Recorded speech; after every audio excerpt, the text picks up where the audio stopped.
Shalom, brothers and fellow subscribers. Welcome to another episode of the Swords Cut Sharply 2 channel.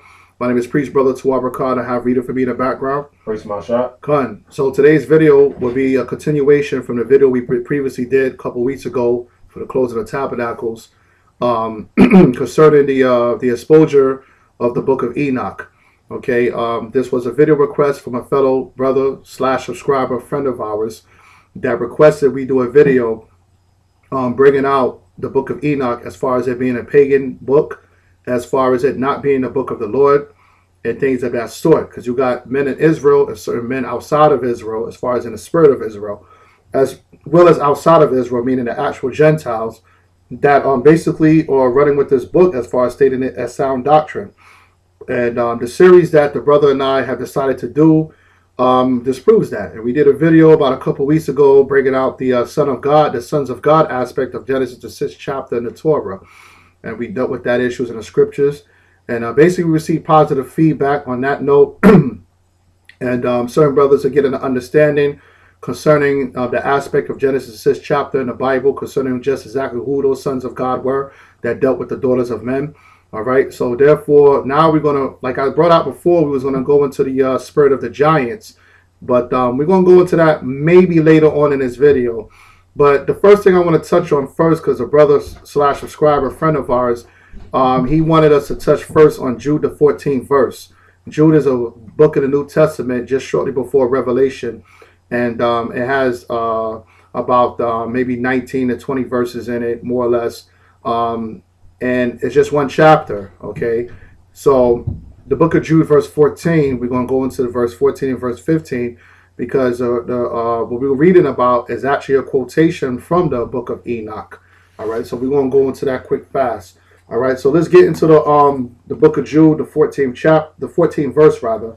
All right, and read verse 14 and 15 in its entirety, and then we want to break it down according to scripture and according to historical facts and basis. Okay, that people could research on their own. So let's start with Jude, verse 14. And Enoch also, the seventh son, the seventh from Adam, prophesied of these, saying, Behold, the Lord coming with 10,000s of his saints, to execute judgment upon all, and to convince all that are ungodly among them of all their ungodly deeds, which they have ungodly committed, and all of their hard speeches, which ungodly sinners have spoken against him. So basically, it was brought out that this was a quotation from the book of Enoch, chapter 2, verse 1, in which, for those who have the book of Enoch, they can look into it, and they will see that verse 14 mainly, when it says, and Enoch also, fast forward it, behold, the Lord coming with 10,000s of his saints. And paraphrasing verse 15, when it says to execute judgment upon all and to convince all that are ungodly among them of all their ungodly deeds, which they have ungodly committed, and of all their hard speeches. But basically that part was, I don't think was in it. But basically verse 15 was paraphrased, but verse 14 was an exact quotation that can be found in the alleged written so-called book of Enoch. I believe it's chapter 2, verse 1 in the book of Watchers. And later shows, mainly in volume 3, we're going to go in depth into the book of Enoch to bring out the paganism of it. But we won't go into the book of Enoch on this show, but we're going to be basically making quotation dealing with Jude verse 14. So to get the understanding concerning Enoch, let's go into the Torah. Give me Genesis chapter 5, verse 18. All right. And while the brothers get in that, because we're going to speak on Enoch, which is Enoch in Hebrew, and dealing with what it was stated that he was a seventh from Adam, which that was from Moses, broke that down. When you read Genesis chapter 5, it basically brings out that Enoch was a seventh of Adam when you read it. Basically, this was from... It wasn't from the book of Enoch. Let's get that out the way. The quotation can be found in the book of Enoch, but in the exact form, the quotation was actually from a manuscript. Okay, it was a manuscript, okay, that was found in the Qumran caves, okay, which is what people commonly known as the so-called Dead Sea Scrolls, okay. And the Dead Sea Scrolls was about 11 caves that was found in about 11 caves in Qumran, Israel. Different caves that was set up that the certain of the Maccabees retreated into, because it was a group of Israelites known as the Essenes, and these Essenes were the descendants of the Maccabees. That basically the Maccabees, which later on became known as the Hasmonean dynasty, they split after the death of Judas Maccabees and the rededication of the temple. There was a division amongst them, in which one side of the Maccabees became known as the Sanhedrin, which were the Levites that were basically governing and running the people of Israel underneath the influence and the authenticity of the Roman Empire. But then you had another group of Levites that was more called hardcore and dedicated. They became known as the Essenes, which when you read about John the Baptist and the history of it, he actually was friends with a lot of these brothers that was part of the group called the Essenes. This was a family of Levites, like John was a Levite, John the Baptist. These were family of Levites that actually wanted to still continue on with the hardcore, old school ways and teachings of doing things. They didn't want to live the life of extravagance like the Pharisees, so they retired in caves, and they became known as the Qumran caves, and they took certain literature with them that they had in the archives, and one of them was the manuscript found allegedly written by Enoch.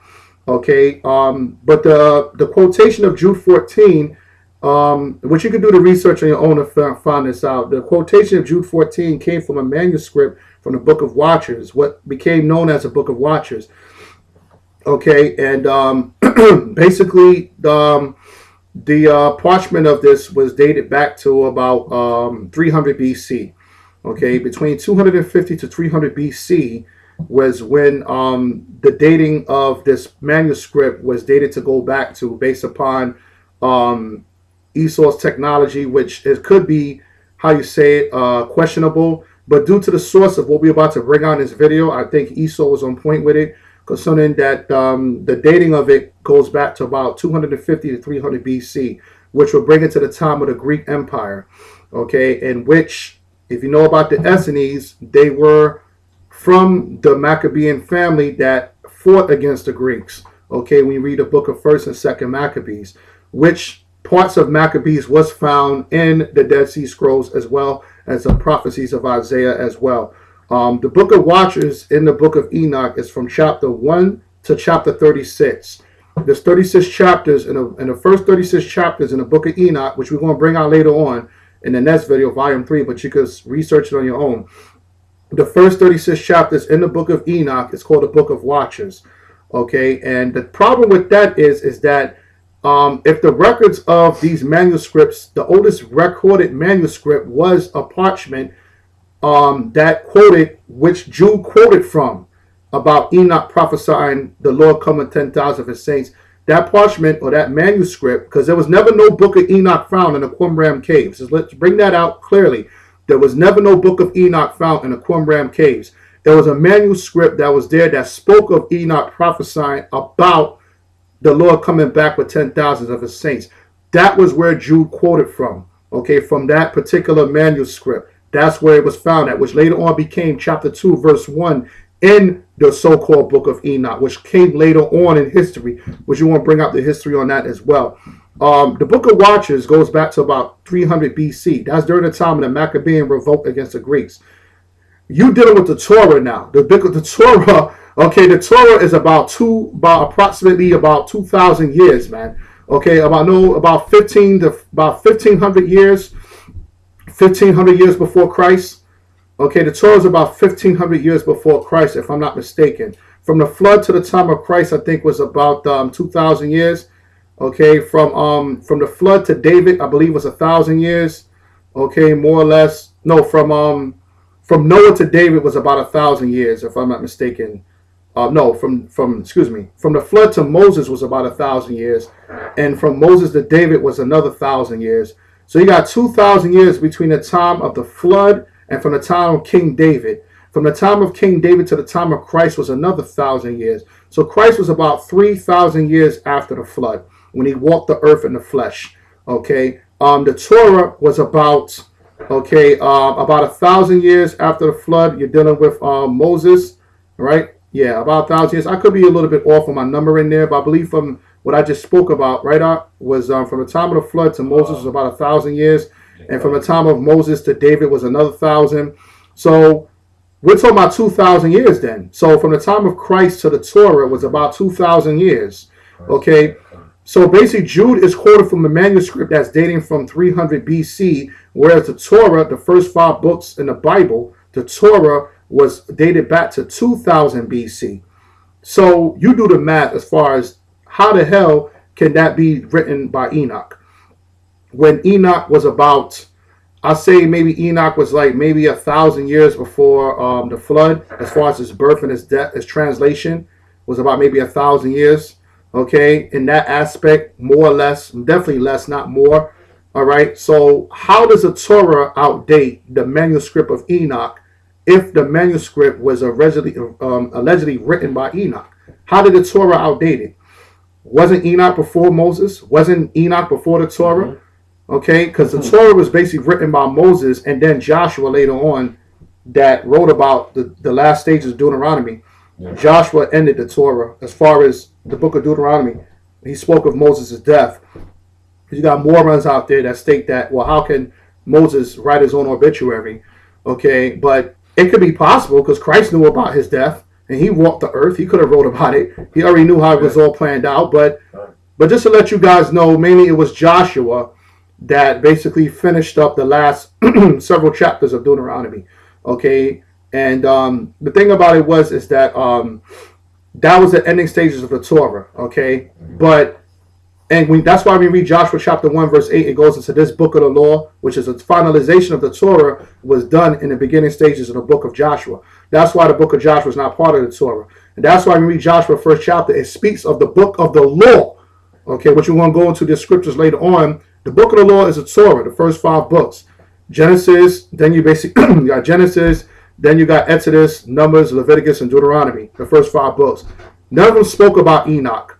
That was about 2,000 years before Christ, more or less. The parchment that Jude quoted from that was found in the Qumran caves was dated to be about 250 to 300 years before Christ. So as you can see, there's something wrong with that if you're trying to say that Enoch wrote this, because Enoch was way before Moses. Okay, so if that's the case, then your manuscript should have outdated the Torah, but it didn't. Okay, because it wasn't written by Enoch. It was written by an unknown Jewish author who had his own ideas of things, and he wrote it down and he utilized Enoch. And later on, as we're going to go into the lessons concerning the book of Enoch, it was found and completed as far as a book by the Cushites in Ethiopia. That's why the Ethiopian Bible has the book of Enoch in it, but it's not in the Septuagint and it's not in the KJV, the King James Version Bible. But it's found in the Coptic Ethiopian book Bible, because the Ethiopians were the one that basically added into it. That's why the book of Enoch was found written in the Ethiopian language, whereas these manuscripts that was found in the Qumran caves was written in Hebrew. You understand? So the idea of an Enoch writing was during the time of the New Testament. Yes, it was. However, it was just an idea.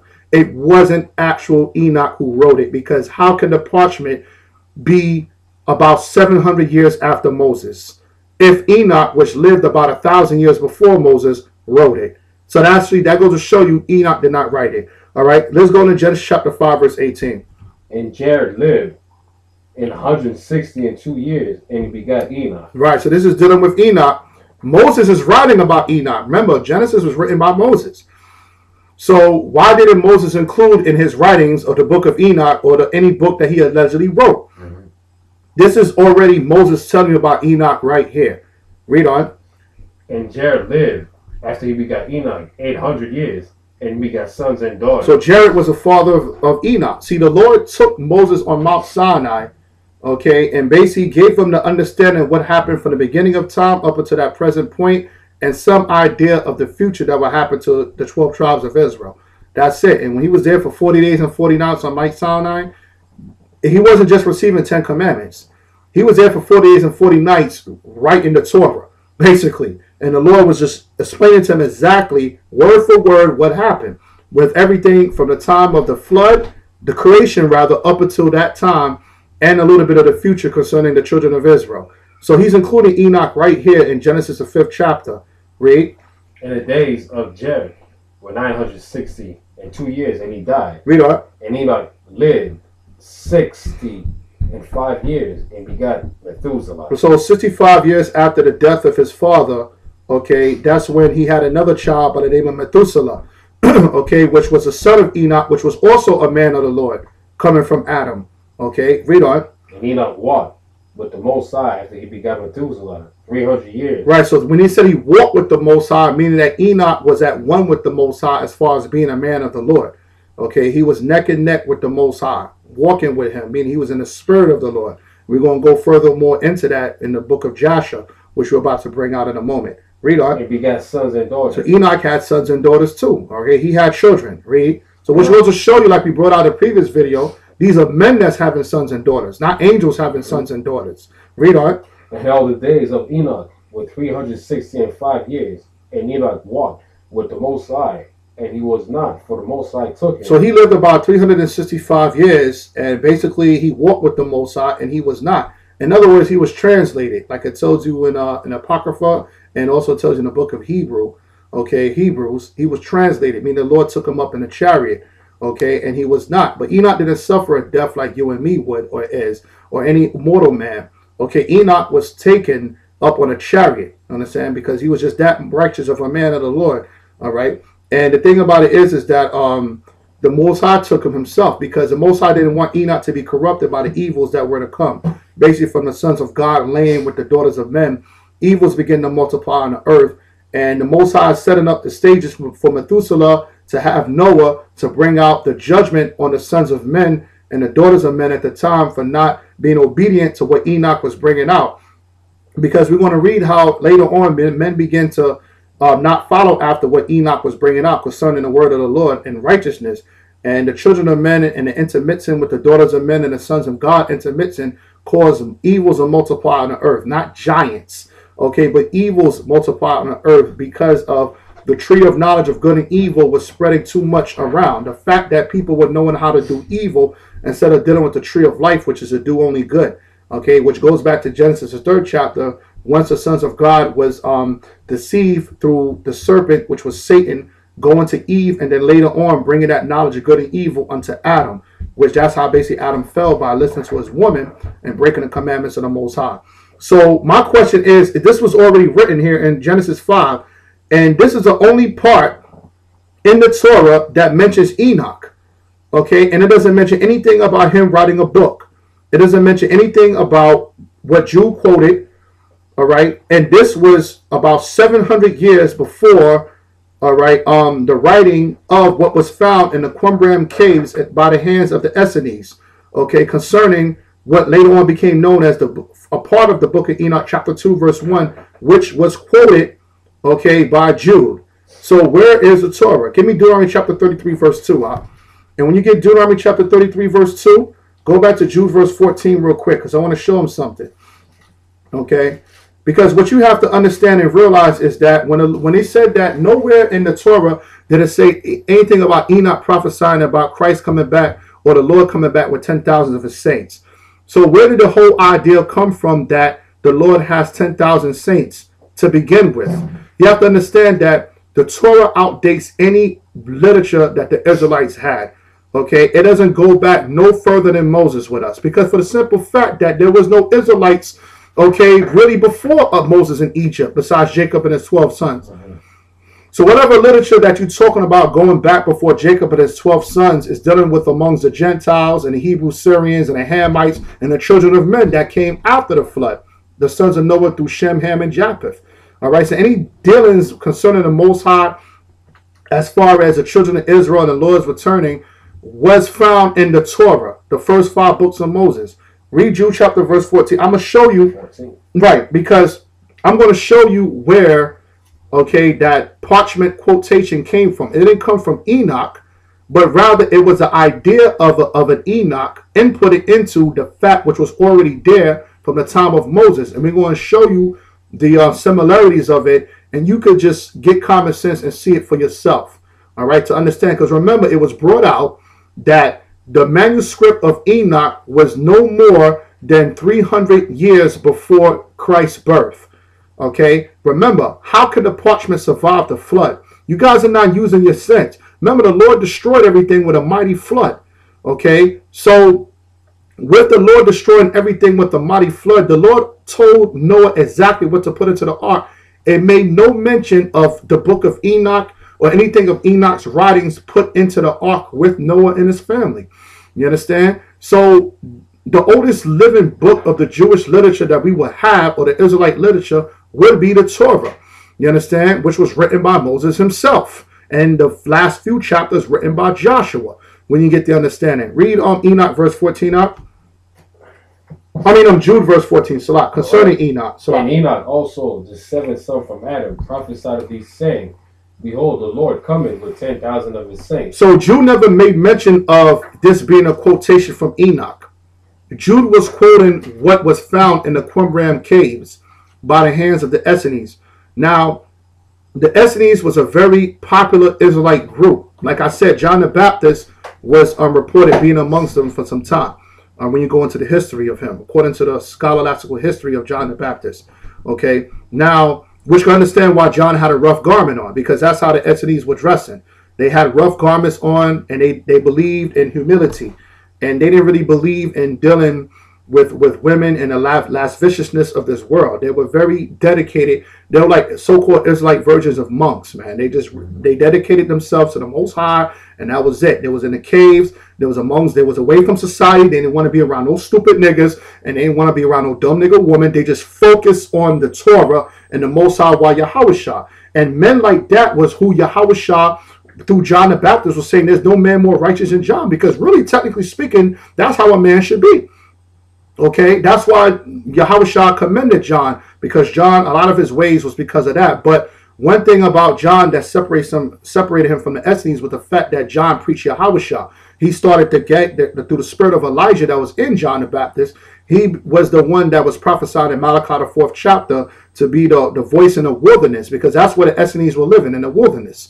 You understand? With their rough garments on. You understand? So they were clothed in sackcloth, in which John had his of camel's hair. All right. So that's how he was, and Yahushua commended John for being like that. Right, not potato bags. Right, not potato bags. The rough garment was goat's hair or camel's hair. Right. I tells you that in Matthew's the 3rd chapter. All right. And when you speak about Esau, when Esau came out, when it said he was hairy like a hairy garment, the hairy garment was made of either camel or it was made of goat. You understand? That's how we made our sackcloth garments. That's right. Okay, with hair, by the camel or by the goat. You understand? So read Jude verse 14 again up. And Enoch, the seventh son from Noah, prophesied of these, saying, Behold, the Lord cometh with 10,000 of his saints. So that quotation did not come from Enoch. It came from the manuscript allegedly written by Enoch, which was in the archives of the Essenes found in the Qumran caves that dated back to 300 BC.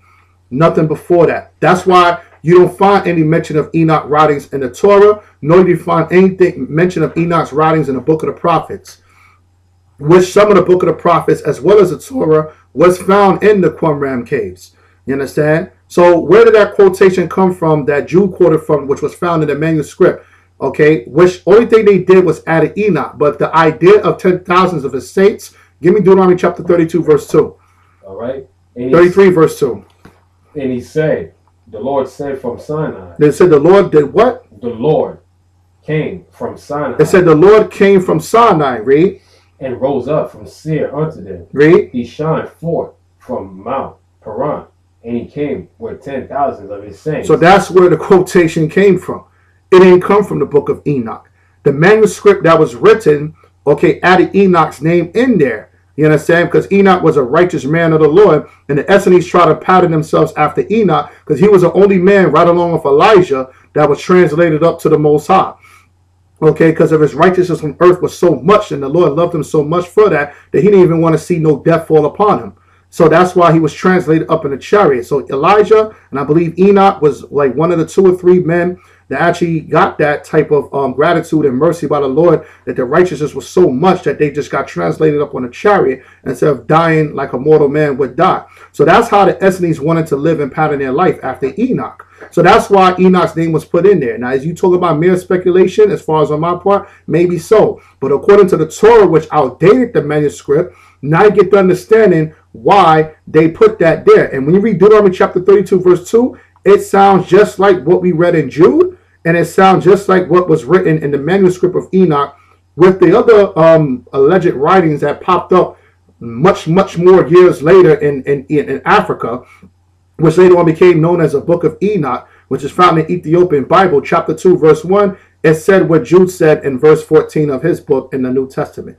It was because of this quotations that the book of Jude almost did not make it into the canonized version of the KJV Bible, the King James Bible. But the Lord was with the King James Bible, because the Lord already told John the Revelator that there was going to be a book that the men of the Lord would teach out of in the last days to gather the saints. And that book is the King James Version Bible. You know what I'm saying? That's why there was so much scrutiny being done by this translation by the haters of King James, such as the Catholic Church and the so-called white men that ruled in Italy and Rome at that time, that during the Renaissance period, that was doing whatever it took to make sure a translation such as this would not be done. They even tried to kill King James in a gunpowder plot. They tried, and the Spanish, come on, they tried to start war with England just so King James would be hindered with his translators to start and finish the translation, okay, of the King James Version 1611 Bible. So the Lord was working with King James and his men when they translated this book, okay, from the Hebrew and Greek writings, okay, from the Masoretic text, yes, all right. So Deuteronomy in chapter 33, verse 2 said what? Read it again up. And he said, the Lord came from Sinai. Just like what was prophesied that allegedly Enoch said, the Lord cometh, read. And rose up from Seir unto them. Read. He shined from Mount Paran, and he came with 10,000 of his saints. So the idea that the Essenes had, as far as the Lord having 10,000s of saints coming to put judgment, okay, was from the Torah, which outdated any book that was in our archives. There was no book any older amongst us but the Torah. All right, that was it. What other book will outdate the Torah in the book of Job? Okay, because the Most High showed him about Job too. That's how, when you read the book of Job, the Most High's covenant name is in the book of Job. All right, remember the Lord tells you in Exodus that the heathens, as well as the Abraham and the men of the Lord, only knew them as God Almighty. That was what they called him, God Almighty. That's what the Gentiles called him. That was the name of the Lord back then. But then he said that, but my name I am, or in the English version it's called Jehovah, my name was not known unto them. So the Lord gave the covenant name unto Moses as far as what he wanted the children of Israel to be called. And like I brought out on Facebook, Judah does not mean God's praise. Judah just means praised. Okay, that's what it means. Yahweh means praise in the Hebrew. You understand? But I am, which means that he is what we call him as a redeemer of our nation out of Egypt. Yahweh, that's what the Most High wanted us to call him. Not Yahweh, which means praise, but Yahweh, which means he is a I am. That was a new name that the Most High wanted us to refer to him as, or some would say Yahweh or Yahweh or Yah, whatever form that you say it, depending on the Hebrew dialect in which you speak. That was a name that the Lord gave unto Israel. That name was found in the book of Job. That name was given to Moses. So obviously Moses was the one who wrote the book of Job.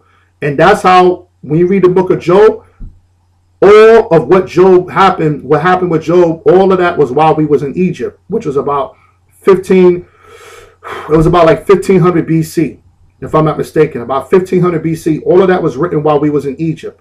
So how would anybody know of that knowledge but through the Lord, what he showed unto him by Moses? Because it never said that Job wrote a book neither. So how do we know there's a book of Job? Because Most High showed Moses what happened with Job, and the covenant name was put there. Because Job didn't call him Yahweh or I am. You understand? That's not what Job called him, all right? Job referred to him as God Almighty. Okay, the name that they called him, or the great terrible power, like they knew of him. Alashadya, like what they know him as prior to the flood, amongst the children of men and the sons of God. But when you read the Torah in the book of Job, the covenant name of I am was there. So that goes to show you, who did the Lord reveal the covenant name to? Moses. So how did Job, because remember the scripture said in Exodus the 6th chapter that nobody knew that the Most High's name was I am. Right. So how did Job know it? Job didn't know it. It was put there by Moses because he knew who Job was referring to, so that he put the covenant name there. So the book of Job is older than the manuscript of Enoch as well. All right, that's why we read the book of Hebrews. Paul said, "You've heard of the faith of Job." How we know the faith of Job? Because it was in our archives, because it was written in the book of the law of Moses as well. That was part of it as well. All right, or at least it was, a book on the side of that. All right, so all this information is being brought out, and it has nothing to do with no alleged book of Enoch. It has no alleged book of Enoch to it. Read it again, Deuteronomy chapter 33, verse 2 out. And he said, the Lord came from Sinai and rose up from Seir unto them. He shineth forth from Mount Paran, and he came with 10,000 of his saints. Now go back to Jude verse 14. That's how that understanding of the Lord coming with 10,000 of his saints ended up in the manuscript of Enoch, allegedly written by Enoch. That manuscript ended up on that parchment. Remember, it was only like a piece of paper. It wasn't the whole book. It's not like as if when an archaeologist found the site that they found the book of Enoch laying there. Then you men will have a point to a certain degree. All right, but no, it was just like a page or a piece of paper or two or three. That's it. Of writings, not belonging to any book. It was just writings by unknown authors. No way a parchment would survive the flood. Okay, or for so long as that. You understand? So, because come on, from Enoch all the way to the time of the Essenes, that's about 3,000 years, man. Okay, it's very difficult to have a parchment or writing survive that long. Not saying it can't happen, okay, but we're not talking about writings found on tablets or clay or writings found written on stone. We're talking about a piece of paper or parchment. That's very hard to keep up, especially in the midst of the Jewish-Roman wars that we was having. Remember, the Essenes came after the Jewish-Greek wars, and one of the reasons why the Essenes fled was because they didn't agree with the Israelite union and friendship with the Roman Empire. So they fled and they retired into the caves, which became known as the Qumran caves in Israel. Okay, where those sect of Levite Israelites and priests, that's where they were among. So they had 2 or 3 pages amongst their personal archives that had Enoch written on it, talking about the Lord and 10,000s of his saints coming back. We read that from the Torah, which outdated that parchment. So we now have the understanding where they got the understanding from of the 10,000s of his saints. They got it through their brethren Moses, a fellow Levite himself. They got it from the Torah, the scriptures. Okay, not from no book of Enoch. Read Jude verse 14 again, and then we're going to move on. And Enoch, the 7th son from Adam, prophesied of these, saying, behold, the Lord cometh with 10,000 of his saints to execute judgment upon all, and to convince all that are ungodly among them of all their ungodly deeds, which they have ungodly committed, and all of their hard speeches, which ungodly sinners have spoken. So we get the understanding that, yes, the writings in the Qumran caves, which did include a couple of manuscripts allegedly written by Enoch, but in reality, it was written in Hebrew. Okay, they were all written by Jews. They were all written by Israelites.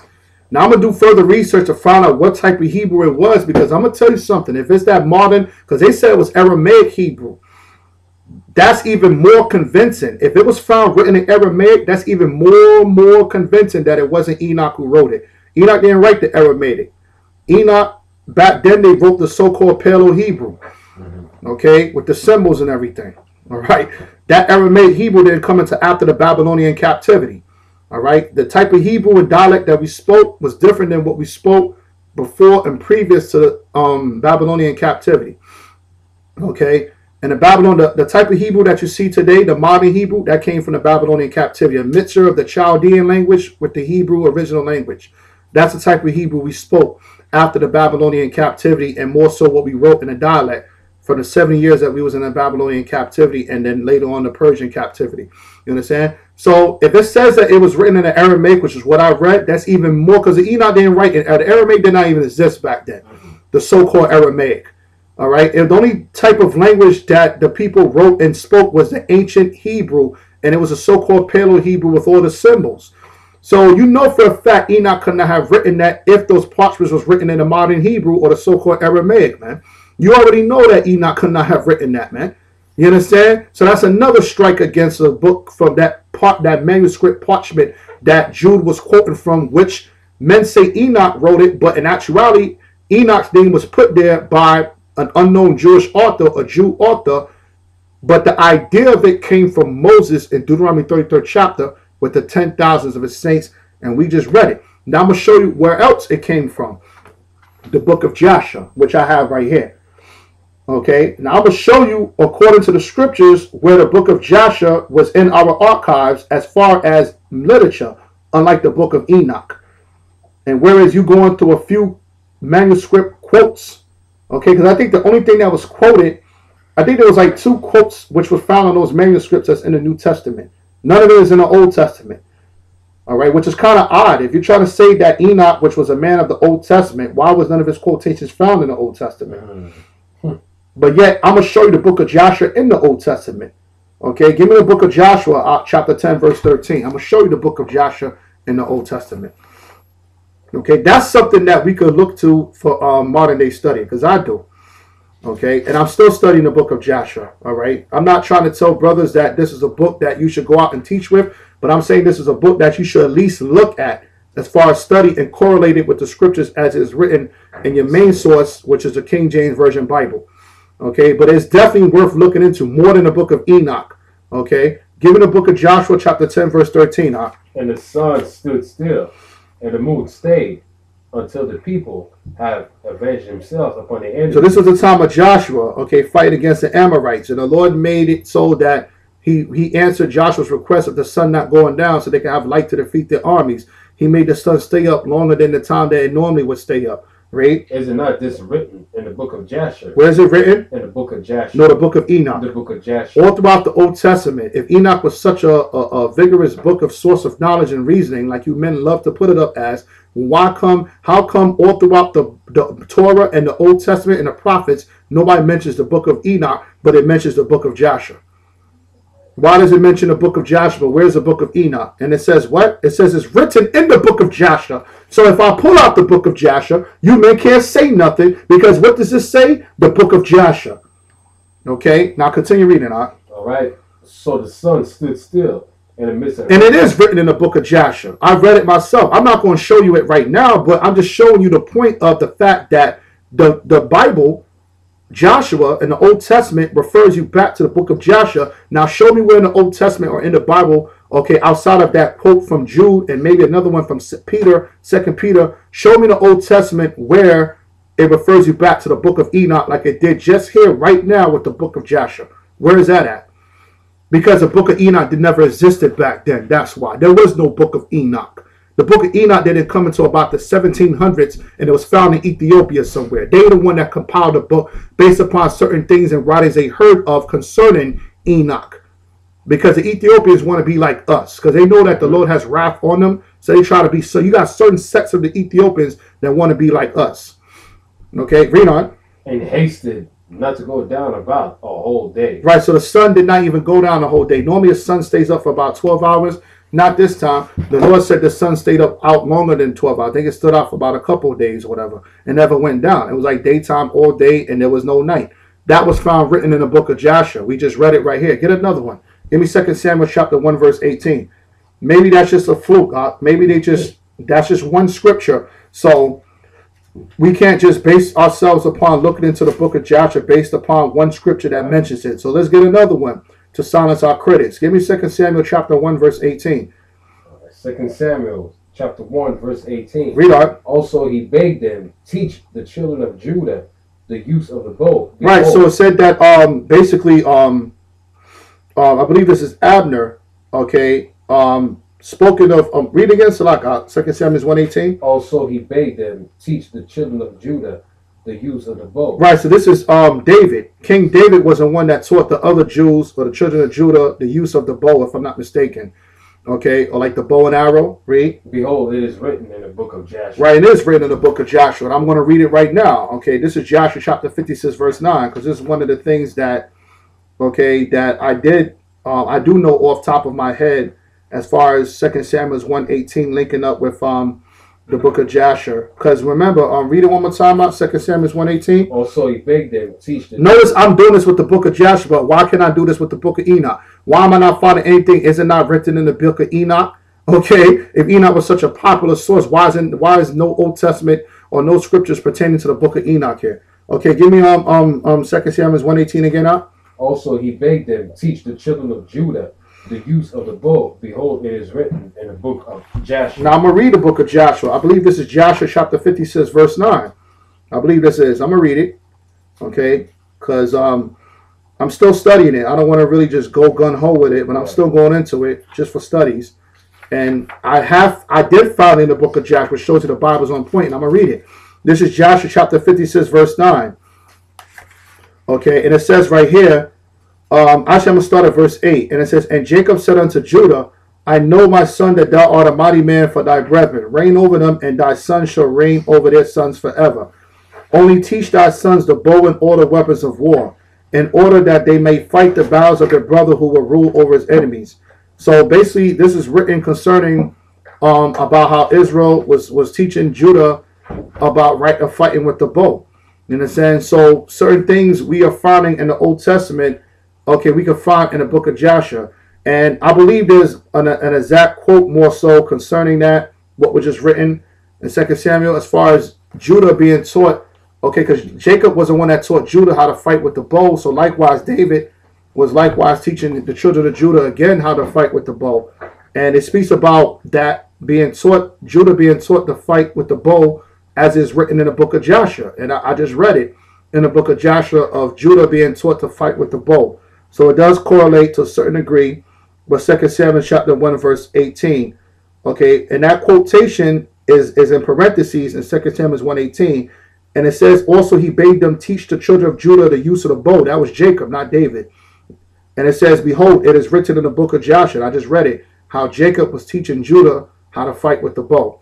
Okay, so bam, that's right here in 2 Samuel 1:18. It correlates with Judah being taught to fight with the bow from Joshua chapter 56 verse 9.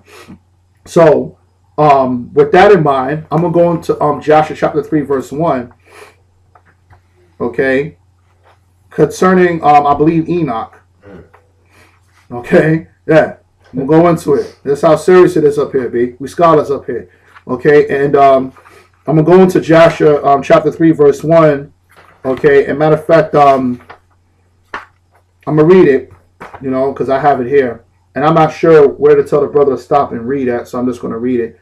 And it says, and Enoch lived 65 years, and he begat Methuselah. Isn't that just what Moses said? Yeah. In the book of Genesis. Genesis, the 5th chapter. But read it again. Read Genesis chapter 5, verse 18.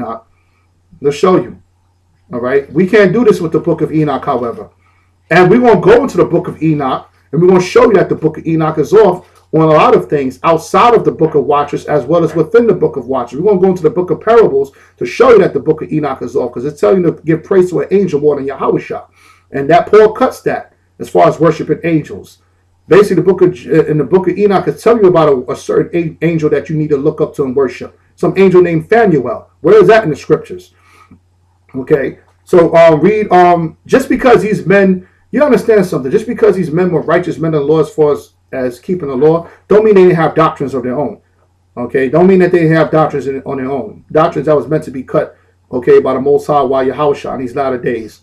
Okay. So read again out chapter 3. Where you left out at Genesis 5:18? 5 verse 18. Right. And Jared lived in 162 years, and he begot Enoch. And Jared lived after he begot Enoch 800 years, and begot sons and daughters. And all the days of Jared were 962 years, and he died. And Enoch lived 65 years and begot Methuselah. So how long did he live before he begat his son Methuselah? 65 years. Right. So I just read that, right? In the book of Joshua chapter 3 verse 1. So there's a link right there. Okay. Okay. And I'm gonna read it. Okay. It says right here, and Enoch lived 65 years and he begat Methuselah. That's how chapter 3 verse 1 start. You get it yourself. And Enoch walked with God after having begot Methuselah. We just read that in Genesis 5 as well. And he served the Lord and despised the evil ways of men. Okay? That's how he walked with the Lord. When you walk with the Lord, that means you despise the evil ways of men. All right? Verse 2, and the soul of Enoch was wrapped up in the instruction of the Lord. All right? In knowledge and in understanding. And, okay, he wisely retired from the sons of men. Meaning he got the hell away from niggas. Okay, he didn't want to be amongst the sons of men, because the children of Adam, which were the sons of men, became corrupted by dealing with the daughters of men. The pagan Gentiles of Genesis, the 1st chapter, they became corrupted. So Enoch didn't want to be amongst niggas. It said he wisely retired from them. Okay, that's what we're going to start doing. We're going to retire from you niggas. We tired of you niggas. We're retiring ourselves from your presence. Okay. And secretly himself from them for many days. Meaning Enoch hid from niggas. Okay, he didn't want to be amongst niggas, and he hid himself for many days. And I'm going to drop down to verse 17. And it was in the year of Adam's death, which was the 243rd year of the reign of Enoch. Okay, In that time Enoch resolved to separate himself from the sons of men and to secret himself as at first in order to serve the Lord.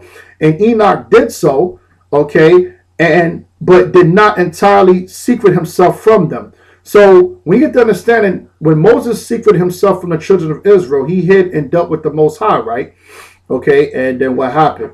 Okay, Most High showed him many things. So likewise, Enoch, when the Essenes read, because they had the book of Jasher, when the Essenes read the book of Jasher, they knew that Enoch walked with the Most High, and the Lord showed Enoch many things. That's why they put the word Enoch there. Okay, as far as him prophesying about, they put the word Enoch there from the Deuteronomy the 33rd chapter, the 2nd verse, as far as him returning, Enoch prophesying about it. Okay, then it says, but kept away from the sons of men 3 days, and then went to them for 1 day. So every 3 days he'll go away, and he'll come back amongst men for 1 day. Then they'll piss him off, or they'll do something stupid, and he'll go away for 3 more days until they get it right. And during the 3 days that he was in his chamber, he prayed to and praised the Lord his power. This is why you had the Essenes love Enoch.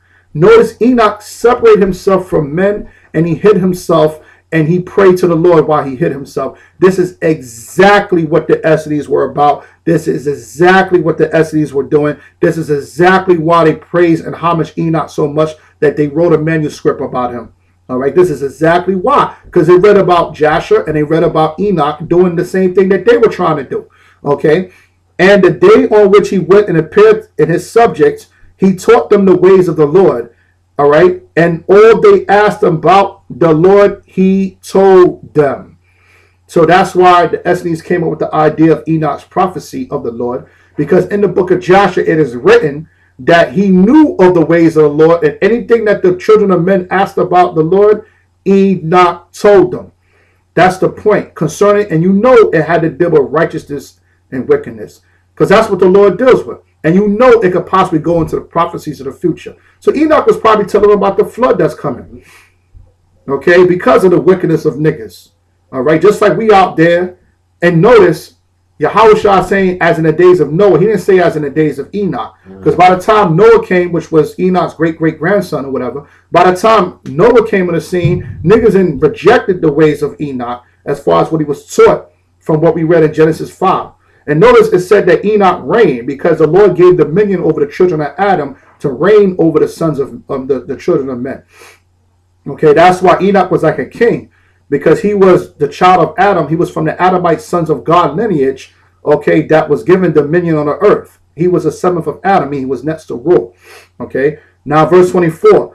When at that time Enoch heard this, he went and assembled all the inhabitants of the earth and taught them wisdom and knowledge and gave them divine instructions, meaning prophecy. Okay, that's why the Essenes got the idea of Enoch prophesying. And he said to them, I have been required to ascend into heaven. I therefore do not know the day of my going. And now therefore I will teach you wisdom and knowledge and will give you instruction before I leave you, how to act upon earth whereby you may live. And he did so.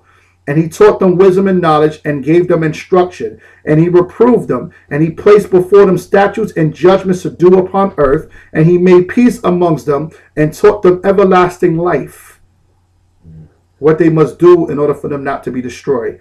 And dwelt with them some time, teaching with all these things. So you get to understand that this is the type of man that the Essenes were like. A man that secluded himself from men, didn't want to be amongst men, and when he did seclude himself, he was just focusing on the Most High while Yahushua, day in and day out. So this is the type of man that the Essenes will look up to. This is why they included him in their manuscript, which was found in the Qumran cave. This is what Jude was quoting from, because you have to understand something. All right, a lot of people looked up to that parchment of Enoch, or an idea that Enoch wrote it. Okay, Jude uses to his advantage to win men over into Yahushua, because that parchment speaks of the Lord coming with 10,000 of his saints. Jude utilized that quote because you got many men of the Lord that quoted different sources. When we read Acts the 17th chapter, Paul quoted a Greek poet.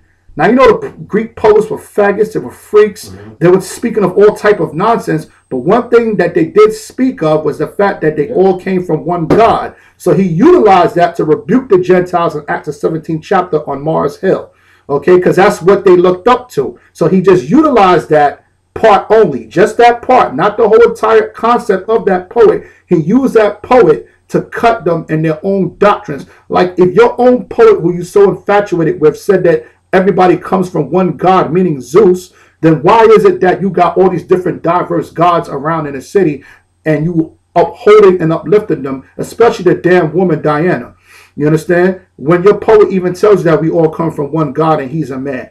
With that mind, the Gentiles and the Israelites that were scattered amongst them, they were confounded by that speech he gave them on Mars Hill in Athens. You understand? So that's what Paul utilized to win people over into Yahushua.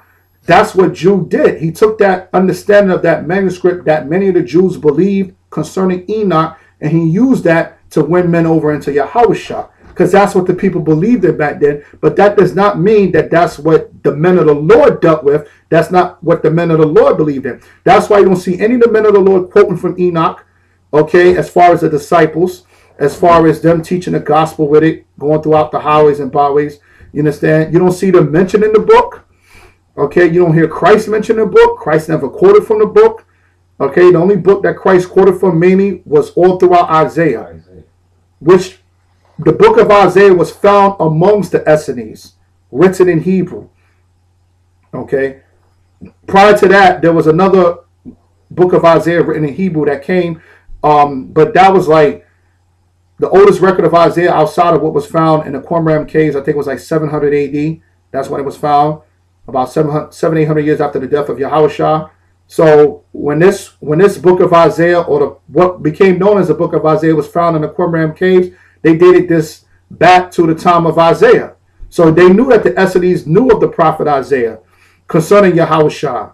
You know what I'm saying? That's why they include the Lord cometh in that manuscript that either they wrote or unknown Jewish author wrote. But the bottom line, Enoch never wrote that.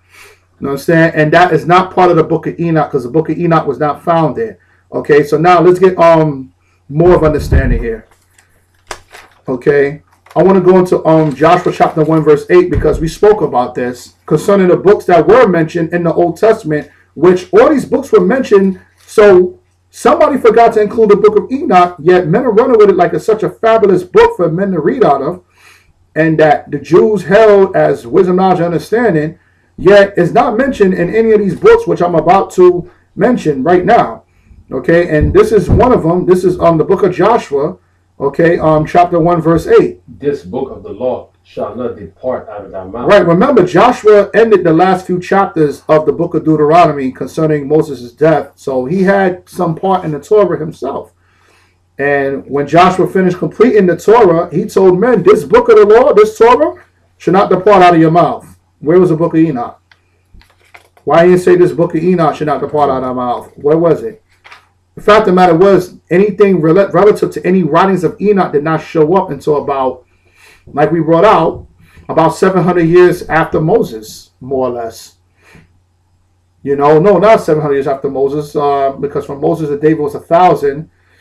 So about 1,700 years after Moses came. So basically, the Torah outdates the book of Enoch, or the parchments and manuscripts written by Enoch, for almost 1,700 years.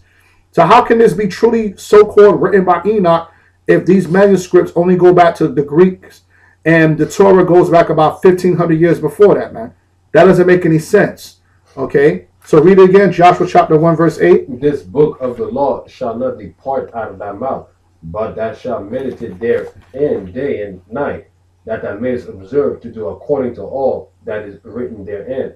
For then thou shalt make thy way prosperous, and then thou shalt have good success. Right, so jump over to chapter 24 verse 6. Okay, let's jump over to chapter 24 verse 6 concerning this. Okay, because everything that was written was concerning the book of the law, okay, which was referring to what? It's referring to the Torah. Read on Joshua chapter 24 verse 26. And I brought your fathers out of Egypt, and ye came unto the sea, and the Egyptians pursued after your fathers with chariots and horsemen unto the sea. What's a lot? Joshua chapter 24 verse 26. Verse 26. And Joshua wrote these words in the book of the law of God, and took a great stone and set it up there under an oak, that was by the sanctuary of the Lord. Where's the book of Enoch? Mm. Numbers chapter 21, verse 14. Where's the book of Enoch? Where is it? Where's the book of Enoch? Mm. This is the Torah. You can't deny the Torah because it was part of the Essenes collection. All right? Because y'all men like to say, oh, y'all deal with the Christian Bible that was canonized by men. The Torah was not canonized by men. That was exactly what the Lord told Moses to write and compile. So we reading out of it. And we read through with Joshua, which was the one that completed the Torah. Now we're going to go into Numbers, which is in the Torah. Numbers chapter 21, verse 14. All right, 21 verse 14. Wherefore it is said in the book of the wars of the Lord, what he did in the Red Sea and in the brooks of Arnon. Where's the book of Enoch? There's a book out there called the Wars of the Lord. See, here it is. This is the Torah telling about another book that's out there concerning the history of our people. So that goes to show you that Moses did have the chance to mention the book of Enoch if he wanted to. He never did because it didn't exist. He's mentioned in the book of the Wars of the Lord, crying out loud. What the hell is that? I wish, where is that book at? But it's in the Torah. So Moses had opportunity to mention the book of Enoch. He never did. Why? Because it never existed. Give me 1 Kings 11:41. The book of the Wars of the Lord. All these strange books of the Bible saying things are written in, and you know what? These books got to be somewhat legitimate, okay, to find because it's mentioned. But for some odd reason, we don't have access to most of these books. But the Bible is still mentioning them. The Torah mentioned one. We just read in Numbers. Moses mentioned one. So that goes to show you. And now I believe that was the only book that Moses mentioned outside of what he was writing was the book of the Wars of the Lord. So why didn't Moses mention the book of Enoch? What the hell is going on here? Give me 1 Kings chapter 11, verse 41. And the rest of the acts of Solomon and all that he did and his wisdom are they not written in the book of the acts of Solomon. Where's the book of Enoch? There's another book out there called the book of the acts of Solomon. So here it is. I believe Samuel was the one that wrote the book of Kings, if I'm not mistaken. Okay, I could be wrong on that, so don't quote me as far as me saying that's what it is. But I'm just saying, like, whoever wrote the book of 1 Kings, if the book of Enoch was before then, they should have mentioned, is this not written in the book of Enoch? I'm just saying, they're mentioning all these different books, and I can't find one thing of any quotation of any man saying this is not written in the book of Enoch. Not even Jude wrote that. Jude took a quote from a manuscript written by an unknown Jew author in the possession of the Essenes. Who knows, they might have written it them damn selves. Concerning the visions of Enoch, who they basically looked up to as a man of the Lord, and from what Moses said in Deuteronomy 33 concerning 10,000s of his saints and the Lord's coming. Nobody mentioned anything about is this not written in the book of Enoch. Give me 1 Kings chapter 14, verse 19. Here's another one.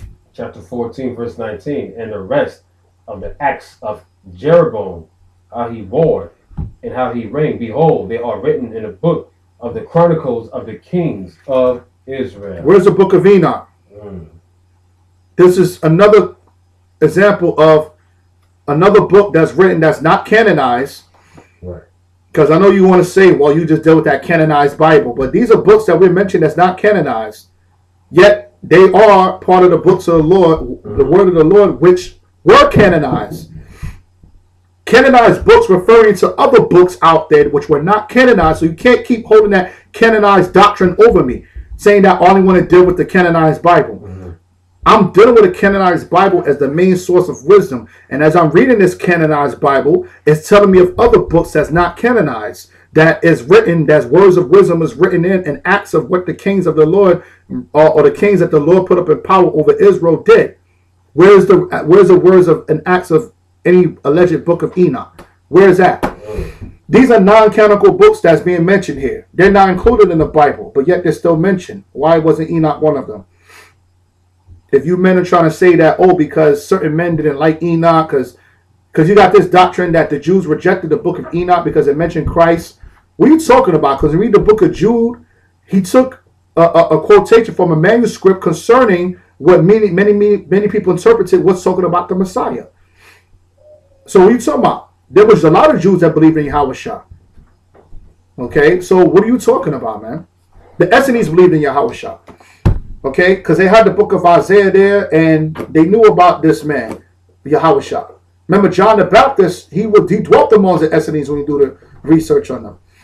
You understand? Give me verse 29. All right, verse 29. Here's another book that was not canonized. Now the rest of the acts of Rehoboam and all that he did, are they not written in the book of the Chronicles of the kings of Judah? Where's the book of Enoch? Here's another book that wasn't canonized. A book that was canonized, First Kings, is mentioned to as far as acts that were referred to, that were considered books of the Lord concerning the kings of Judah.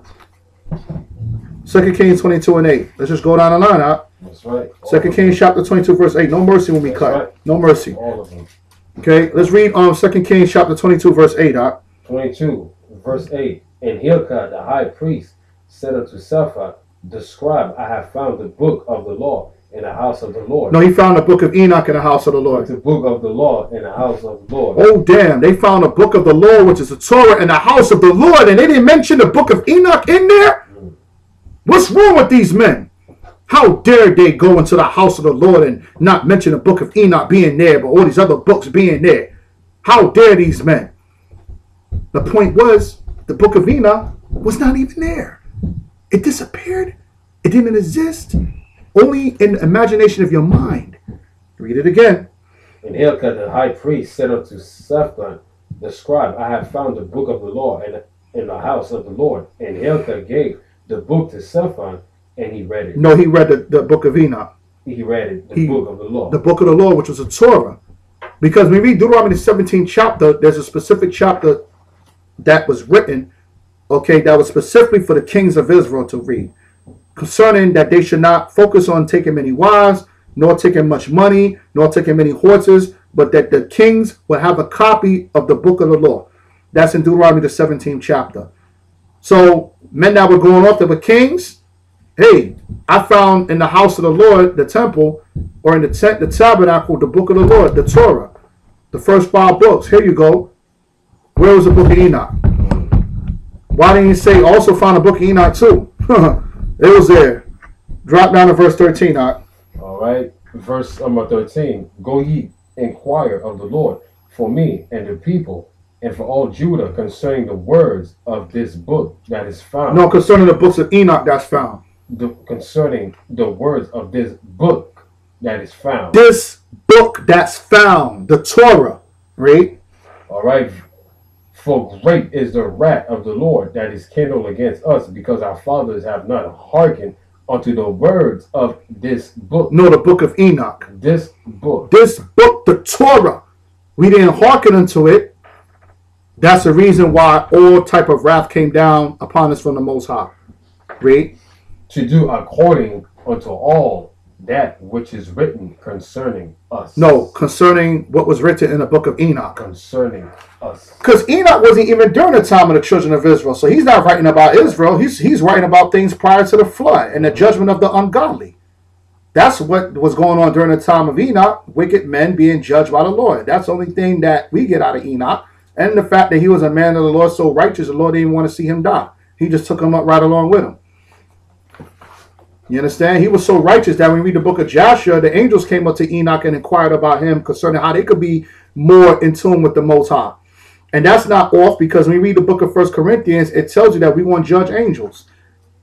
Another thing that Jude brought out was another book quoted from how Michael and Satan got into a fight over the body of Moses. So, and then the scripture tells you that he charges the angels with folly. So the angels have disagreements up in the heaven. We're going to be judging them. That's why Paul said in 1 Corinthians 6 that not only are we going to be judging the world, we're going to be judging angels. And here it is. We can't even judge amongst each other. We got to go to the heathens to judge our matters. And don't you know the Lord got plans for us? We're going to be commanding angels what to do. We're going to be above the angels, man. In our kingdom, we're going to be above the angels. That's why we read the book of Zechariah 14. The Most High said that if the children of Egypt don't want to come up to Jerusalem to keep the Feast of Tabernacles, we're going to have the power to shut down the heavens that it gives them no rain. Because remember, all nations are going to be set back in their land when the kingdom is finally established, or as the kingdom is finalizing. And the Egyptians, the children of Matzazarium, is going to go back into their land. And guess what? Nothing has changed. They're going to rely on the Lord to flood the Nile for their crops and for their water. So if they act stupid, we're not going to let the Nile flood. We're going to tell the angels, because when we read the book of Revelation 16, it tells you the Most High has angels controlling the water. So we're going to be telling the angels not to flood the Nile so they can have a famine. They're going to have a famine. Okay, that's how we're going to punish them. It's not even going to rain for them. We're going to punish them.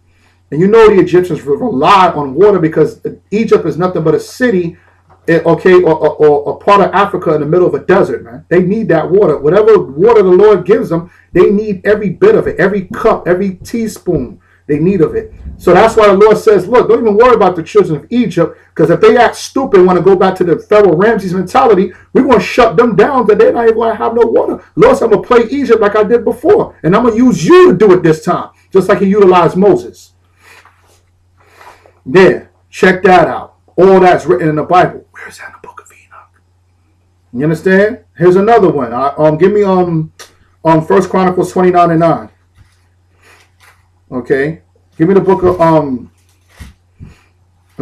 Chronicles chapter 29 verse 9. All right. Then the people rejoiced, for they offered willingly, because with perfect heart they offered willingly to the Lord and David the king. Salakia, 29 verse 29. Salat, my fault. Chapter 29 verse 29. Yeah, there it is. Verse 29. Now the acts of David the king, first and last, behold, they are written in the book of Samuel the seer. Right, which we have the book of Samuel. Mm-hmm. Remember, all the acts of King David was written in the book of Samuel. That was one of the canonized books. Remember, this is the book of Chronicles. That was separate from the book of Samuel. The chronological order of events started from the beginning of time up until the time of the coming back from the Babylonian captivity to the Persian regime. Yeah. And here it is, it's speaking of the book of Samuel. So this is one canonized book referring to another canonized book. So not only do we show you canonized books that are referring to non-canonized books, we're showing you one canonized book referring to another canonized book. The book of 1 Chronicles is canonized, it's in the Bible, okay, referring to the book of Samuel, which is also canonized in the Bible, concerning all the acts of King David, which is written in the book of 1 Samuel. Read on. All right. And the seer, which is another word for prophet. Read. And in the book of Nathan the prophet. So the book of Nathan the prophet, that's not canonized. That's not in the Bible. But yet it's a canonized Bible, a canonized book referring to a non-canonized book. Here it is referring to Nathan the prophet. Read. All right, in the book of Gad the seer. All these damn books that's not canonized, so men can't run with that doctrine of saying that, oh, you only deal with the canonized books, because the canonized books refer you to outside canonized books, and I want to see where is it that these canonized books are mentioning anything concerning the book of Enoch. We didn't got the book of Gad the seer, we got the book of Nathan the prophet, we got the book of Samuel the seer, which is the book of 1st and 2nd Samuel. So where the hell is these canonized books talking about the book of Enoch? Enoch got so many opportunities to be mentioned, and it's not being mentioned. You know what? I'm starting to think that it just never existed. Nah. It just never existed during this time. It just never did, man. It just never did. Give me another one. Matter of fact, let's go to 2 Chronicles 9:29. We're not done. Yeah. When we cut, it's no mercy. No mercy. Because, see, a lot of men run their mouth about what we're saying, and they say that we come with too many precepts and scriptures, but everything is sound doctrine, man. Sound doctrine. Precision, laser sharp, precision cut, man. All right? We're not bringing anything out unless we got about 4 or 5 scriptures to bring it out with, man. You understand? There's certain things I counsel with this brother about that I haven't even brought to you guys out because it's just not enough scriptures for me to bring it out. I require at least 4 or 5 scriptures. So if I only have 2 scriptures to bring it out, we don't bring it out. We need more precepts. That's just, you know, I don't want to say like I'm coming with a doctrine. Okay? That's not what we're here to do. When we make these videos, it's to cut doctrines and give forth understanding to the sincere brothers out there. Give me the book of 2 Chronicles 9:29. Now the rest of the acts of Solomon, first and last, are they not written in the book of Nathan the prophet? Here we go. Nathan the prophet. The book of Nathan the prophet is being mentioned again, the second time. Non-canonized books being mentioned in canonized books more than one time now. Where is the book of Enoch? Read. And the prophecy of Ahijah the Shilonite. Wow, they got a book called The Prophecy of Ahijah? Where is that at? Okay, I think that might be Elijah. That might be Elijah, another way of saying Elijah. I could be wrong. The Shilonite? Ahijah the Shilonite. That might be Elijah. But even if it's not, Okay, where's the book of Elijah? Because guess what? There's no book of Elijah as far as I know. So if Elijah or Ahijah, whoever, there's a book called Ahijah the Shalomite or Elijah or whatever. Okay, where is that book? It's non-canonized. Here it is, another opportunity for the book of Enoch to surface, and it's not being surfaced. Read. And in the visions of Edo the seer against Jeroboam the son of Nebat. There's a book called The Visions of Idol the seer against Jeroboam the son of Nebat. Damn, all these different books is not canonized that we don't have access to, or we don't have access to many of these books, yet they are at least being mentioned. Where is the book of Enoch? I'm trying to, because you're saying that this is written by Enoch, so that means it was before the Torah. It should have been during the time of Moses. It should have been during, it should be all throughout the Old Testament, man. All throughout the Old Testament, man. It should be mentioned. Give me 2 Chronicles 20:34. The book of 2 Chronicles chapter 20 verse 34. This could keep going down the line. All these different books, okay, that's being mentioned, yet I cannot find one mention of any book of Enoch. Okay, give me 2 Chronicles chapter 20 verse 34. Now the rest of the acts of Jehoshaphat, first and last, behold, they are written in the book of Jehu, the son of Hanani, who is mentioned in the book of the kings of Israel. You had a book of the kings of Judah, which is a southern kingdom, and then you had a book of the kings of Israel, which represents the northern kingdom, the 10 tribes and their rulers. Where's the book of Enoch? So we went to the southern kingdom, we went to the northern kingdom, and we went throughout all of Israel, throughout Genesis, all the way to the New Testament, before the New Testament quotation, and we still have not found anything and any relevance to any book of Enoch. Give me Nehemiah chapter 8 verse 1. I can't find it. Can you? I can't find it. I'm just looking, man. I mean, we've already went past 1,000 to 2,000 years worth of history through these few pages right here, and there's no mention of any book of Enoch, or that anybody was trying to say that there was a book of Enoch that need to be gotten, need to be mentioned, is not written. Show me, man.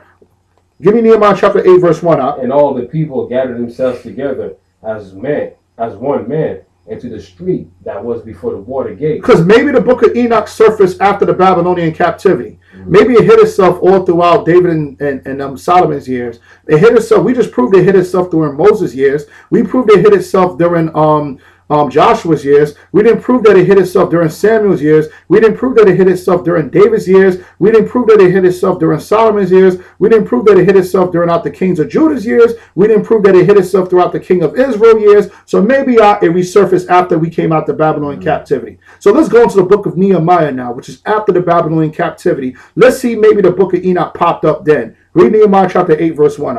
And all the people gathered themselves together as one man into the street that was before the water gate, and they spake unto Ezra the scribe to bring the book of the law to Moses, which the Lord had commanded to Israel. It says Ezra the scribe to bring the book of the law of Moses. So here it is, we come out the captivity of the Babylonians, and the only thing that Ezra is concerned about, or he's being sought to bring out, the book that we have is the book of the law of Moses, which is the Torah. Where's the book of Enoch? Oh, wait a minute. Let me go get the book of Enoch. We forgot that book too. No, they said, let us go get the book of the law of Moses. So now we're in the Persian captivity, coming out the Babylonian captivity in the Persian regime. Now this is perfect opportunity for Enoch to show himself now. Okay, as far as a book that he wrote. Okay, drop down to verse 3. Verse 3, and he read therein before the street that was before the water gate, from the morning until midday, before the man and the woman. Right. No, he read before the men and women the book of Enoch. Before the man and the woman. Which goes to show you that if you're teaching a book, if you're teaching out the book of Enoch before men and women, you're off. Because that's not what our forefathers did. Our forefathers went into the book of the law, which is the Torah, Moses, before our people. So men that's trying to push a book of Enoch before our people, or any book that's not written before our people, you're going to hell off. Read. And those that could understand that the ears of all the people were attentive unto the book of the law. No, the book of Enoch they were attentive to. The book of the law. Right, because why all these men focusing on the book of Enoch, but yet men just want to bypass Genesis and through Deuteronomy, which is the main book that matters, along with the prophets and the gospel of the New Testament of Yahushua and the Apocrypha in between, which what happened to the Greeks with us in the Greek captivity. Okay, verse 5. And Ezra opened the book in the sight of all the people. No, he opened the book of Moses, or the book of Enoch in the sight of the people. And Ezra opened the book in the sight of all the people, for he was above all the people. Ezra was above all people during this time. Because remember, all the kings of Judah fell, and the ones that basically was ruling up and taking over our nation were the priests. And the governor, which was Zerubbabel at this time, right? He was above all the people, and when he opened it, all the people stood up. No, they stood up when he opened the book of Enoch. All the people stood up. Man. Right, so they respected the Torah. He respected this. They respected it so much that whenever a scripture was read from it, anybody when they was sitting down stood up. Where's this book of Enoch? Where is it? Drop down to verse 8, Doc. So they read in the book of the law of the Most High distinctively. No, they read in the book of Enoch distinctively. The book of the law of God distinctly, and gave the sense. No, he gave the sense of the book of Enoch. Book of the law, man. Right. And gave sense and caused them to understand the reading. No, we should understand the reading of the book of Enoch. The book of the law. Right, and the book of the law nowadays is the whole entire Bible, man. Christ said, I come in the volume of the book. Behold, it is written of me. So now the book of the law is the Bible. At this time, the book of the law was just dealing with the 5 books. The New Testament wasn't written yet. Maccabees didn't happen yet. So this is during the time after the Babylonian captivity. So even that parchment that was found in the Essenes wasn't even written yet. Because the dating of the writing goes back to 300 BC. We're about 500 BC right now. 200 years before that writing was ever done concerning an alleged writing of Enoch manuscript that Jude quoted from. And then here it is. We still have no mentioning of anything concerning an Enoch or any writing of an Enoch or any book of an Enoch not being mentioned. So maybe it's in the prophets. Maybe Isaiah spoke about it. Maybe Jeremiah spoke about it. Let's get Isaiah chapter 30 verse 8. Maybe they spoke about it.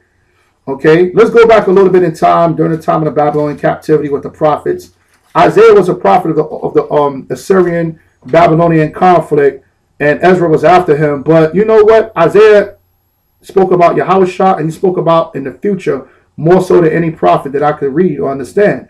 He spoke of the future. So, hey, maybe Isaiah made mention of anything concerning a book of Enoch. Read Isaiah chapter 30, verse 8. Now remember, the book of Isaiah was found in the Qumran caves. This was amongst the Essenes. They had the book of Isaiah.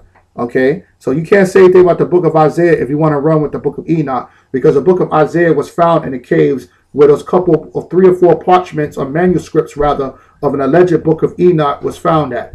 In cave number 11, I think it was, because there's 11 caves. Okay, give me Isaiah, okay, chapter 30, verse 8. Now go, write it before them on a table and note it in a book. So Isaiah was told to write things in a book.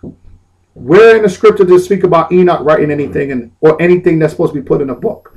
We just read out the book of Joshua. It just said that he gave them the understanding and gave them statutes and laws and judgments.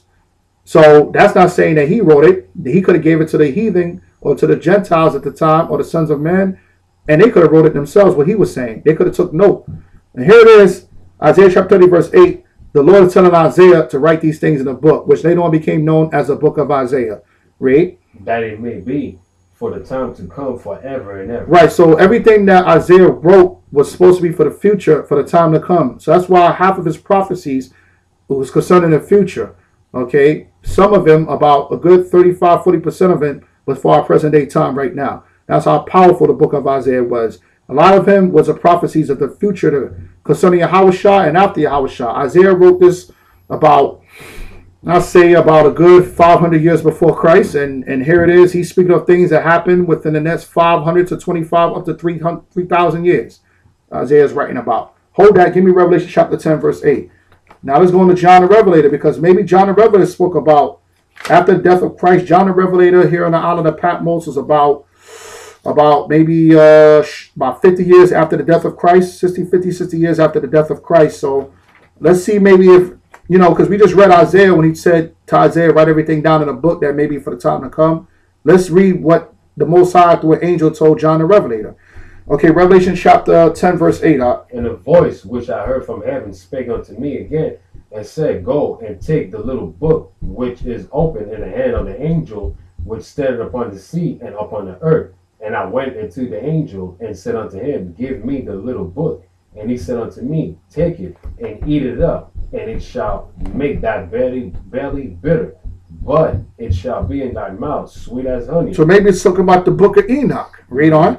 And I took the little book out of the angel's hand and ate it up, and it was in my mouth sweet as honey. And as soon as I had eaten it, my belly was bitter. Read. And he said unto me, thou must prophesy again before many peoples and nations and tongues and kings. You men that know that you're Israelites now, okay, you came in the truth. A lot of y'all, like myself, came in this truth, being taught or overhearing other men bringing out similar stuff than what we bring it out now. Okay, so what book were they reading out of? They were reading out the Bible. You understand? So that book is the Bible. And in that book contains what the Lord told Isaiah to write, which was be for the time to come, which was a book of the prophet Isaiah, which is found in the Bible. So my point being is many. One point is the Lord was with the canonizing of the Bible. You have to realize that the Lord put the spirit in men to canonize these books in the Bible.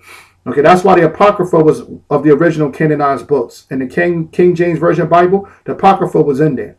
Okay, and they knew that the Apocrypha was a good book, so they put that in there. All of them was led by the Spirit of the Lord. Jude almost didn't make it, but the Lord had men to override Satan and say, no, put Jude in there. Okay, so Jude got in there at the last moment. The Torah, was in there. All the prophets were in there. The Apocrypha was in there. The Gospels were in it. New Testament was in it. Revelation's in it. Now we have a book. You must prophesy out of that book after you eat it. When you digest the wisdom, knowledge, and understanding of it, you go out there and prophesy. You men that claim that you love this book of Enoch, you was not brought into this nation by men reading the book of Enoch. You was brought and knew your nationality, and you was woken up to the fact that you're an Israelite from men reading out the Holy Bible, which was that book that the Lord told John to eat out of and intake and digest it. And he told him, not this life, but in the next life, you're going to prophesy again before many people, nations, and tongues, which is what the men of the Lord do when they go out there in the highways and byways. The same thing that the Lord told John. That's the same thing that we're supposed to be doing now. Going out there and teach the word of the Lord on the highways and byways before many people, nations, and tongues. And we teach out of that little book, which is the Bible, which some men actually have pocket-sized Bibles that they teach out of. Like Marshall, he has one. About 6 inches long, okay, like a diameter of a square, a rectangle, 6 by 9 or whatever it is, okay. And some men even have smaller books than that. Yeah.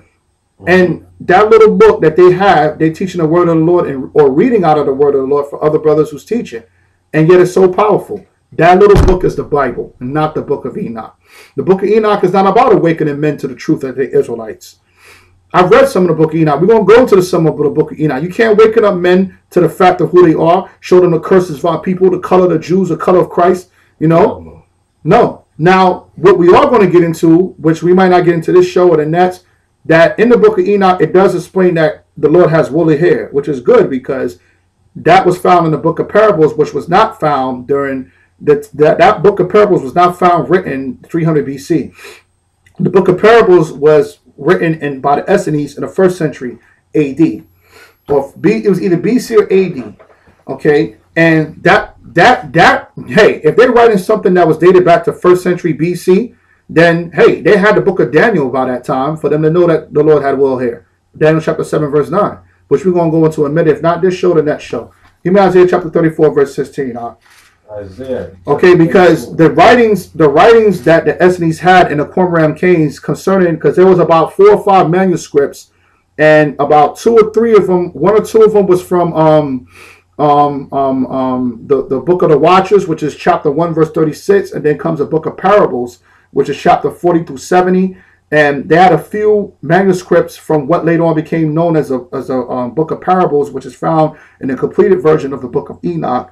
And it speaks about the Lord with wool hair. You understand? But the problem being with that is, I believe that's, I forgot which chapter in Enoch it is. It speaks about the Lord with wool hair. Well, that's good because the book of Daniel, which was way older than that, says that the Lord has wool hair as well. So how authentic can you say that is as far as an alleged doctrine of Enoch when Daniel spoke about that about 500 years before that writing was even written? concerning the Lord having wool hair, which is now considered to be the book of Enoch. So you understand these different fragments and manuscripts and parchments that were found at the time in the Qumran caves, okay, were dated based upon a writing no more than 300 years before the birth of Christ, which will bring you into the time of the Maccabees, which is the exact time period where the Essenes,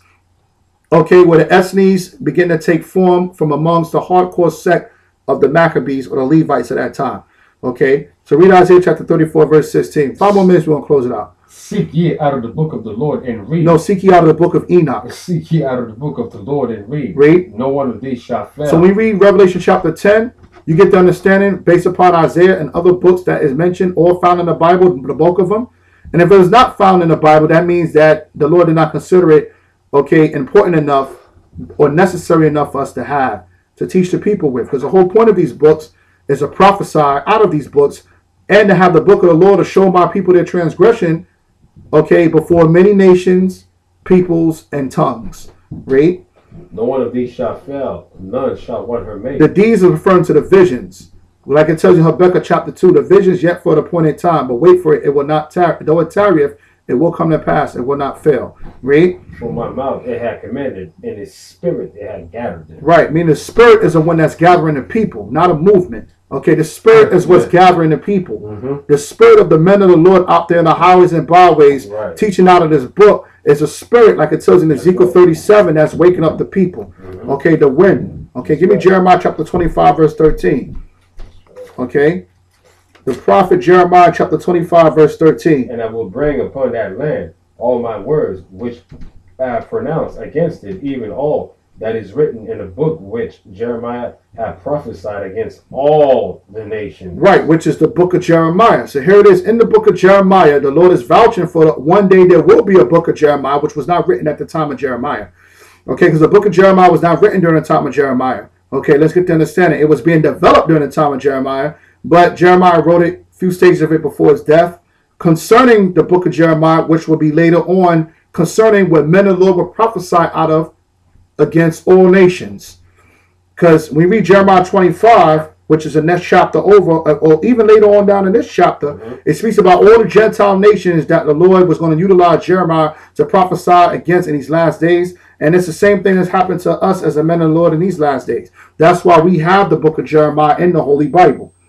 Okay, give me Jeremiah chapter 30, verse 2. Furthermore, prove that. So we went to Isaiah, no founding of Enoch. Nope. But we have found where in the book of Isaiah, the Lord said to write the book of Isaiah, to Isaiah. We just read in the book of Jeremiah where the Lord told Jeremiah to write these things in the book, which later on became known as the book of Jeremiah. So now let's just get it official now. Jeremiah chapter 30, verse 2. Thus speaketh the Lord, the God of Israel, saying, write these, all the words that I have spoken unto thee in a book. Right, in a book. He told Jeremiah to write all these words in a book. And where's the book of Enoch? Where in the scriptures, or where did Moses write? Because he was shown everything from the beginning of time. Where in the book of Moses or in the book of the Lord did Moses speak about the Lord telling Enoch to write everything in a book? Where is that at? That's not even in the scriptures. That's in your mind. Okay, give me Luke chapter 4, verse 16. Because now let's go into a couple scriptures in the New Testament. Because we didn't went to Isaiah, Jeremiah. We just fast forwarding a little bit. We could go deeper into it, but let's bring out the New Testament. Okay, concerning Yahushua, although all scriptures pertain unto Yahushua. But let's go into Luke chapter 4, verse 16. Verse 16.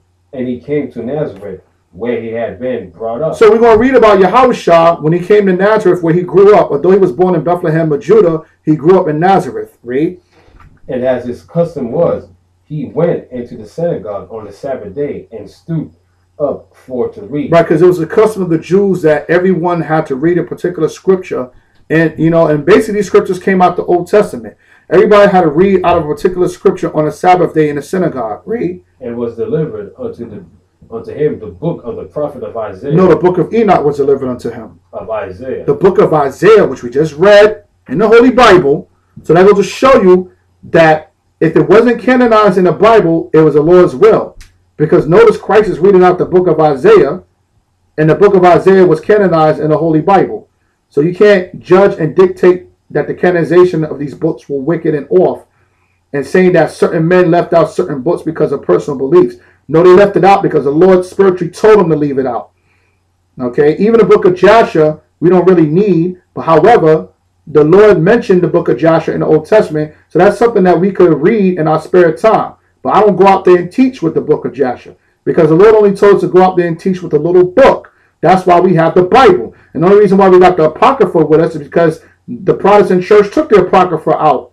But some men have the original King James Version Bible with the Apocrypha in it, so they don't have to have an Apocrypha because all they got to do is open up their Bible and it has the Apocrypha in it. When we tell them to go to Wisdom of Solomon, they could just go into the same book that they went into the book of Luke in. Okay, because some King James Version Bibles have the Apocrypha in it. Read on. All right. And when he had opened the book, he found the place where it was written, "The Spirit of the Lord is upon me." He's quoting Isaiah, I believe it's the 61st chapter. Where's the quotation of Enoch? Where did Christ quote anything concerning Enoch or read anything concerning Enoch? Read. All right. "The Spirit of the Lord is upon me because he hath anointed me to preach the gospel to the poor. He hath sent me to heal the brokenhearted, to preach deliverance to the captives and recovering of sight to the blind." Now this is written about 500 years before. Read. To set at liberty them that are bruised, to preach the acceptable year of the Lord. And he closed the book, and he gave it again to the minister, and sat down. And the eyes of all them that were in the synagogue were fastened on him. So they saw this Christ. They saw Yahushua, okay, reading out the book of Isaiah, the 61st chapter, and then he gave it back to the priest, and then he sat down. And everybody's looking at him like, okay, read. Verse 21, "And he began to say unto them, This day is the scripture fulfilled into your ears." Right, so already he said that, you know what? This scripture has been fulfilled today. That's how bad Yahushua was. Okay, he was talking about himself because that's what Isaiah was talking about. Where's Enoch? Boy, into the video. Where's Enoch? Show me a scripture where in the book of Enoch talking about himself that Christ read from. This day, this book of Enoch was fulfilled.